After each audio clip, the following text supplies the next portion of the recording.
Hey, hello everybody. This is Stefano Rindale or All Source News, and in this video, I am now going to give kind of a cartel update related to the situation in Michoacan. This is a continuation of a kind of a series where I go into more in detail on each individual cartel conflict impacting Mexico, either by different cartels or geographical regions. I did one that was an overview of all the Mexican cartels active across Mexico.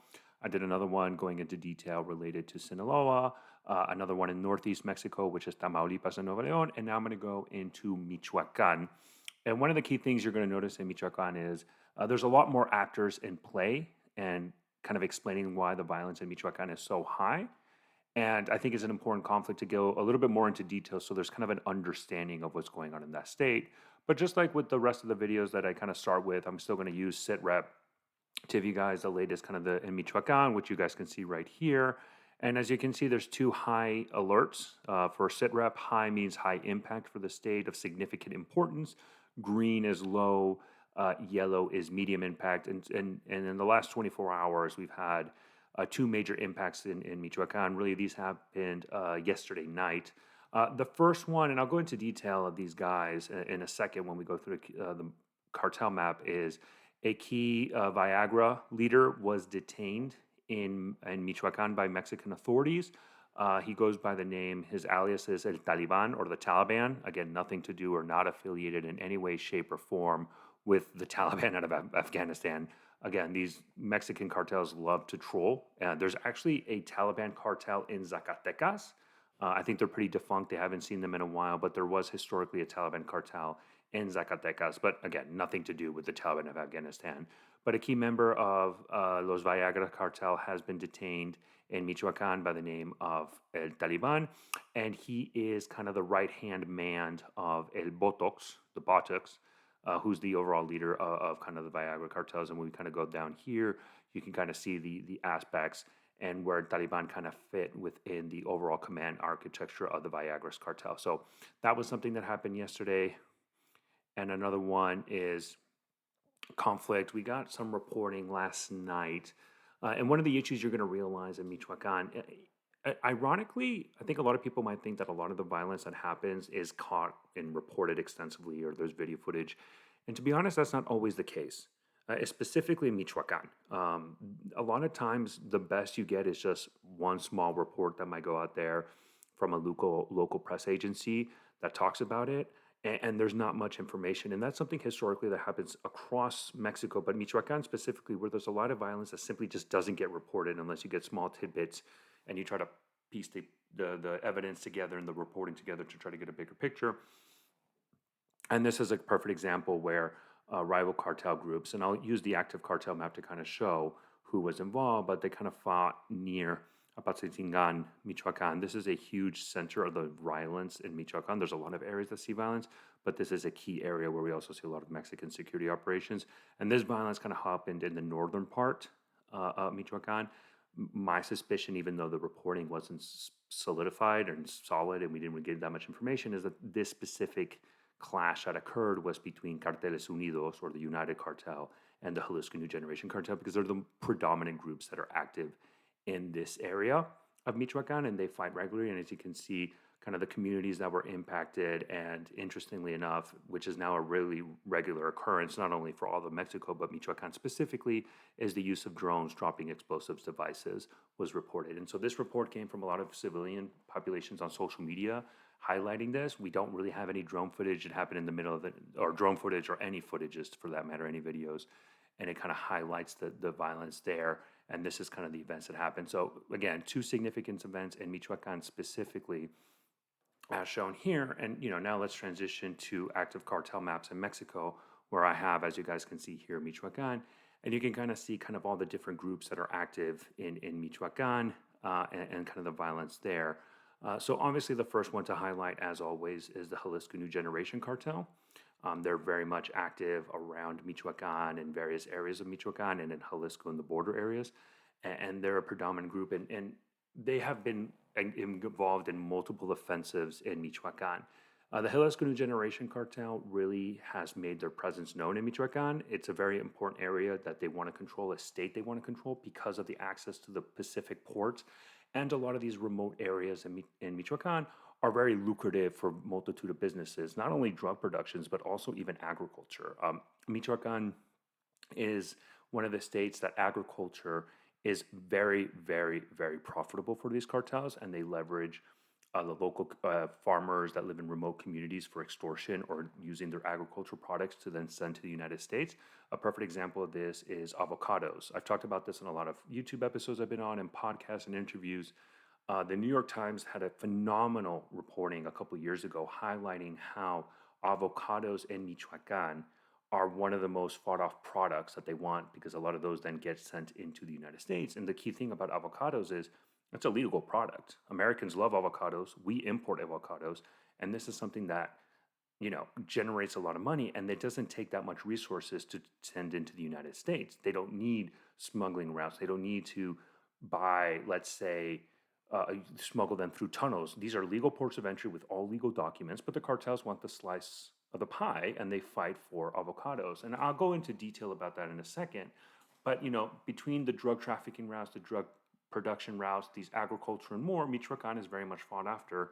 And the Jalisco New Generation Cartel is kind of the predominant player right now. And when Jalisco New Generation Cartel entered into Michoacan, we saw a coalition of different groups and different cartels that were historically active in Michoacan form an alliance to fight against the arrival of Jalisco New Generation Cartel. And Michoacan has seen this in the past, historically with the Zetas cartel, where the Zetas came in, groups formed an alliance to fight the Zetas, and then when the Zetas kind of lost and pulled out of Michoacan, these groups started fighting between each other. Well, now with the introduction of Jalisco New Generation Cartel, which clearly is pressing its offensive in Michoacan for years now, and in 2025 has actually had the most amount of success, these groups, when Jalisco New Generation first entered, formed an alliance, and that alliance is here, Los Carteles Unidos, or the United Cartel. Jalisco New Generation and the United Cartels are both foreign terrorist organizations, and the Carteles Unidos is led by a guy named Juan Jose Farias Alvarez. A lot of people just call him El Abuelo Farias. He is the nominal leader of the United Cartel, which is again is kind of this conglomeration of different groups that kind of formed an alliance, and they have their own active fighters as well. And it's the United Cartel historically also comes from another group that I'll talk to in a second, which is La Nueva Familia Michoacana, right? The United Cartel came historically from there. They have a very deep connection and relationship between both of them. And the United Cartels, again, a lot of cartels and a lot of local groups formed these organizations to fight the Jalisco New Generation Cartel. And their overall leader is, I'm going to scroll up just a little bit right here, El Abuelo, this is the name, and they call him Abuelo Farias, as highlighted here. So these are a lot of groups that are formed the United Cartels, and the violence that we see in Michoacan, in one of the regions here, between Carteles Unidos and CJNG, it is around an area called Los Reyes Michoacan. Los Reyes Michoacan, there's a specific faction of Carteles Unidos called R5 or R5, and they're the ones that do a lot of the fighting in kind of in these areas here of Michoacan. And Los Reyes Michoacan, again, there's the heartland of R5, who's part of the United Cartels. Probably right now one of the most active cells of Carteles Unidos is R5. A lot of the other historical groups like the Knights Templars, which are right here, they still kind of nominally are part of this alliance, but the Knights Templars, for the most part, fight mostly now under their banner. They kind of, I'm not going to say abandoned the United Cartels, but we don't see the Knights Templars actively using as much as we've done in the past their affiliation with the United Cartels. The really only group that we see the most of it is R5. And so that's something that's kind of importance, and we can kind of zoom in just a little bit here, and you can kind of see the Carteles Unidos, a lot of their territories is basically surrounded by the Jalisco New Generation Cartel, this part of northern Michoacan as well. And this sees regular fighting. What we saw yesterday in SITREP, that report, it's around this area. And as you can see, again, as I alluded to when we were talking about SITREP, this looks like it's a United Cartels and Jalisco New Generation Cartel. You can maybe even make the argument it could have been the Knights Templar, but this is kind of the violence that we see in Michoacan. this is the kind of the alliance that they have here, and the violence in this area. And again, the Apitingangan, that's the key city that a lot of violence also occurs in this municipality of Michoacan, and also a huge concentration of when Mexican, both local, state, and federal forces do operations. A lot of it is centered around this municipality because of the concentration of violence here. Uruapan is another area, and this sees a lot of violence as well. And again, it's because of the United Cartels and the Jalisco New Generation Cartel fighting. Um, Here is a key faction of theirs, and this is what I was talking about, Los Reyes. This is the main group that we now see active from the United Cartel, R5 here in Los Reyes, Michoacan. There's very interesting reporting, specific out of Los Reyes, Michoacan, is there's a couple of military bases around this area. There's one specific one very close to Los Reyes, Michoacan, and there's a lot of credible reporting that those military units that are stationed around Los Reyes, Michoacan, are actually on the payroll of R5 and the United Cartels, and that the military units and the military base under the Mexican army that are active there, they actively participate and fight on besides of the United Cartels against CJNG. And the Mexican army there kind of serves as an extension in a way, or kind of protects R5's stronghold around Los Reyes. We do know that CJNG is very interested in seizing Los Reyes, but they just haven't been successful yet in doing that.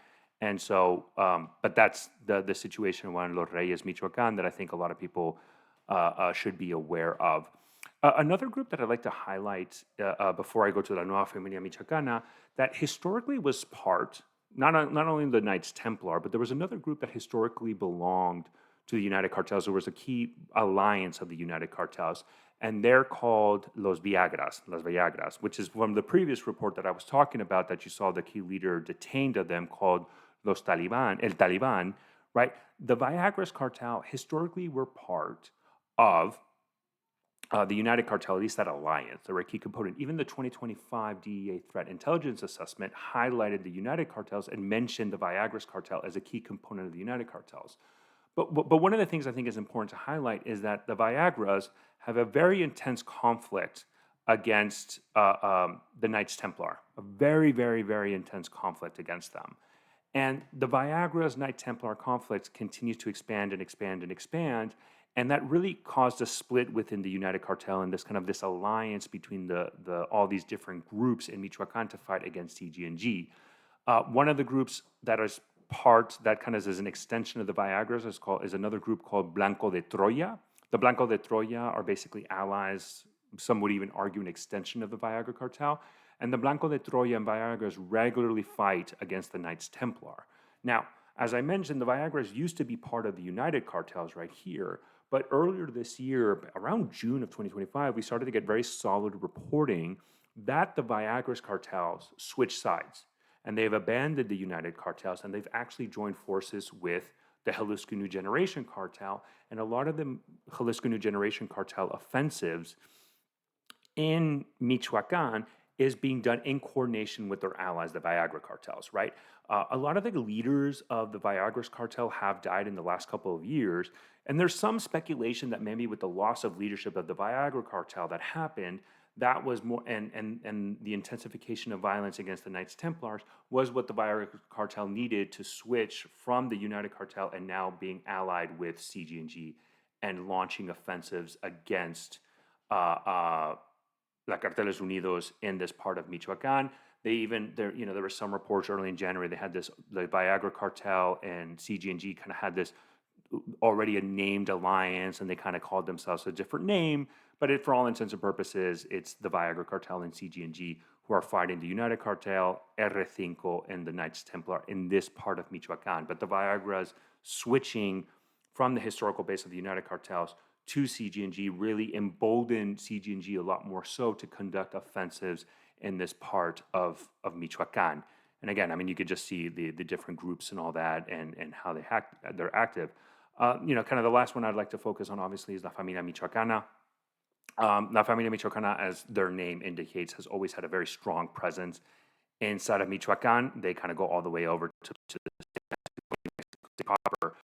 Again, La Familia Michoacana is very active in multiple states in this part of Mexico, around Southwest Mexico and Mexico City, but their main focus has always been around Michoacan, and again, La Familia Michoacana, and then their other, La Nueva Familia Michoacana, which is under El Pez y La Fresa, both historically fight against CJNG in multiple areas, but the CJNG Familia Michoacana war really is concentrated in Michoacan, much more so than other areas like Guerrero, which is a different state in Mexico. You might see CJNG try to push into Guerrero. They're not going to have that much success so far right now. That's going to take them time. But the vast majority of the violence between La Familia Michoacana or La Nueva Familia Michoacana and CJNG is centered around Michoacan. And we've even seen CJNG press statements and videos alluding to how they're intended to attack La Familia Michoacana in Michoacan, and they're really going to try to take away La Familia Michoacan territorial control in that state. And CJNG has really prioritized targeting La Nueva Familia Michoacana in Michoacan, and it's also important to highlight that La Nueva Familia Michoacana is also a foreign terrorist organization by the United States. The Trump administration did add them to the list. So in Michoacan, you basically have three different FTO cartels fighting each other for control of the state: CJNG, Carteles Unidos, and La Nueva Familia Michoacana. As I alluded to earlier, the key aspect, I think, is kind of that avocado trade. And I really want to focus that a little bit. One of the reasons why the United Cartels was added into the FTO list, because I'll be honest, that caught me by surprise. I did not expect Carteles Unidos was going to be added to the FTO list when all the reporting come out. But one of the reasons why is back in 2022, a USDA food inspector was in Michoacan and checking avocados, lime, et cetera, making sure they all meet USDA standards to be imported into the United States. It looks like the United Cartel gunman threatened that food inspector, right? He wasn't injured, he wasn't killed, but he was threatened. The United States responded by banning all avocados from Mexico into the United States. Obviously, United Cartel got the message and they stopped it, but that physical threat of violence by the United Cartels against the USDA inspector was one of the key reasons why Carteles Unidos was added into the FTO list. And CJNG has been very effective at messaging themselves as supporting local farmers that do avocado farming. And a lot of their propaganda is to basically message themselves as protecting the local community against Carteles Unidos, who CJNG has been very effective as portraying them as very predatory. And a lot of the local farmers in Michoacan will say, hey, Carteles Unidos is a very predatory group. We can't make any money. We can't do anything. So we need protection, and here comes CJNG and supports them. And it's also important to note that Carteles Unidos has had historically a lot of fronts that operate. One of them is called Pueblos Unidos, which is a front of Carteles Unidos. And they try to portray Pueblos Unidos as this kind of armed militia that is taking up arms against the cartels. And Michoacan does have a very long history of forming self-defense groups, even against the Knights Templars years ago. They've done it against them. They've done it against other groups. And Michoacan does have that long history of forming armed militias and self-defense groups to fight these cartels, because the Mexican federal government and the Michoacan state government can't do it. So Michoacan has that history of doing it. And again, like I said, we've seen it in the past against Knight Templars.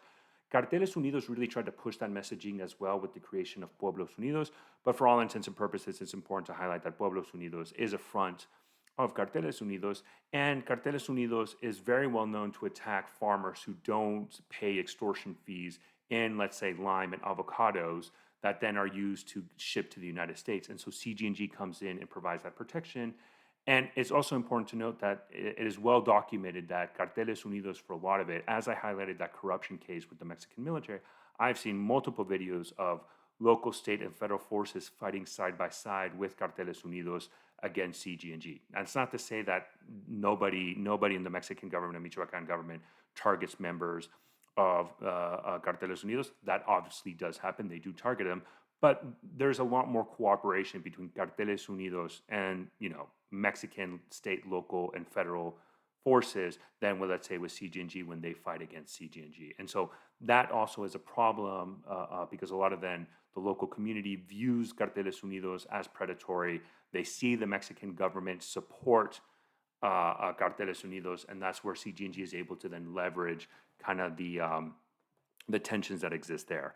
So again, Michoacan is a state with a lot of problems. A lot of groups are active. I didn't even go through the history of it, like these historical examples of these self-defense groups that form, or these self-defense groups that then eventually become other predatory cartels. This is just a quick overview of the different of the conflict in Michoacan. But I think what you notice is there's so many more groups in Michoacan than in Sinaloa and Tamaulipas, and that adds multiple layers of complexity in the violence in Michoacan and who's committing what attacks and where. And it adds also the difficulty is that Michoacan doesn't report as much as other states in terms of violence, because a lot of the violence happens in remote areas where they don't have internet access, and that makes the situation a lot harder. And I want to highlight another thing. I didn't cover all the groups active in Michoacan. There's more. I just wanted to focus on the big ones and kind of give a quick overview of everything. But I really hope this video helped. Please let me know what you think. And by all means, please let me know what is the next conflict you would like me to cover. And with that, I want to thank you for joining me, and I'll see you guys soon.